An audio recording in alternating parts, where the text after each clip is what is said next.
Imagine a society without laws and rules, where everyone does what is right in their own eyes, regardless of how it affects others. What do you think would happen? Chaos, mayhem, anarchy. But Yahweh is a God of order.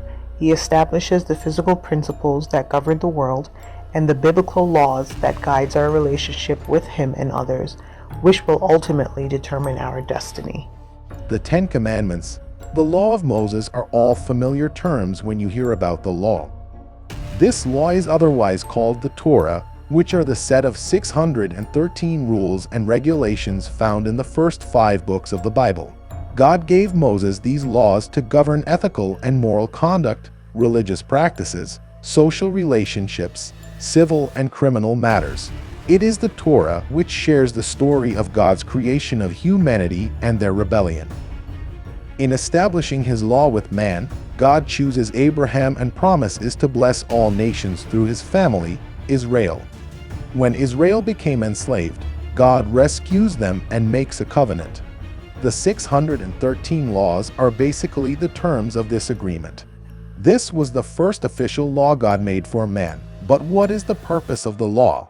In Romans chapter 7 verse 7, Paul reveals how the law worked in his life.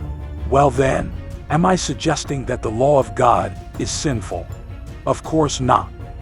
In fact, it was the law that showed me my sin.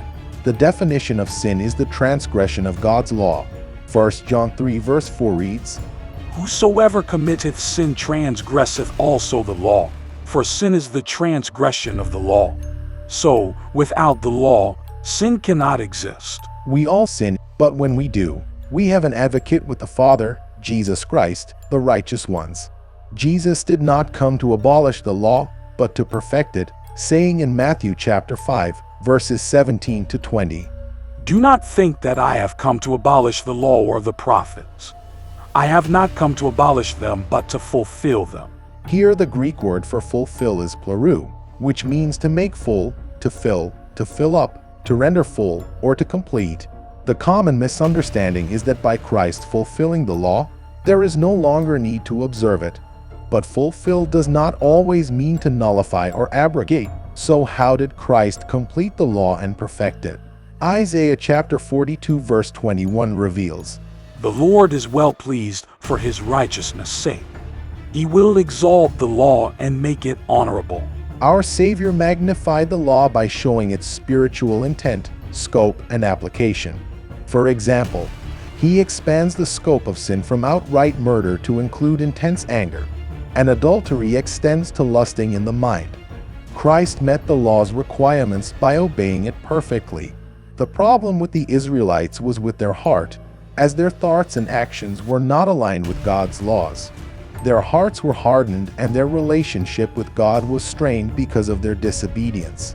God, however, had a solution, a new covenant. He promised to create a new heart in His people by giving them His Spirit. I will give you a new heart and put a new spirit within you. I will take the heart of stone out of your flesh and give you a heart of flesh. I will put my spirit within you and cause you to walk in my statutes, and you will keep my judgments and do them. Ezekiel chapter 36, verses 26 to 28. His law still resides in the new covenant. They are not abolished. The same laws He wrote on tablets of stone are the same ones written into our hearts and minds so we might obey. God's laws remain perfect and unchanged. His instructions still stand regarding what we eat, when we should worship, and how we must live as Christians today. Since God is one who will justify the circumcised by faith and the uncircumcised through faith, do we then overthrow the law by this faith? By no means. On the contrary, we uphold the law. Romans chapter 3, verses 30 to 31. Enjoyed this video? Then click on the notification button to stay up to date on our upcoming topics on important doctrines and subscribe. Whether it's a burning question or a passing thought, chasing truth is the right place for you.